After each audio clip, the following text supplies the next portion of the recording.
রূপার হাতে আমাদের সেক্রেটারি দীপঙ্কর কবিরাজ এটা 20,000 টাকা। হ্যাঁ, তো 20,000 টাকা তোমাকে একটা দেওয়া হয়েছে। হ্যাঁ, একটু এইটা আমার তরফ থেকে 20,000 টাকা। সবাই মিলে যদি একটা করতালি হয় ভালো লাগবে। সবাই মিলে যদি করতালি হয় ভালো লাগবে রূপাকে হ্যাঁ রূপাকে সবাই দিচ্ছে, ভালো লাগবে। আমাদের ক্লাবের ভাইস সেক্রেটারি উপস্থিত নেই, সুতরাং ভাইস সেক্রেটারির বড় ভাই দীপঙ্কর কবিরাজ আমাদের মধ্যে উপস্থিত রয়েছেন। ওনার হাত ধরে আমরা এই পুরস্কারটা দিতে চলছি। একটা ছোট্ট উপহার স্টার শাইন একাডেমির কর্ণধার মিস রূপার জন্য। একটা সবাই জোরদার হাতে যারা আছেন সবাই।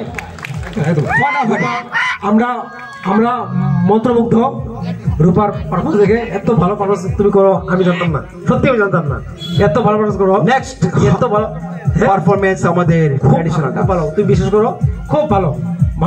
যাক এগিয়ে যাও আমরা আছি তোমার পাশে, ঠিক আছে।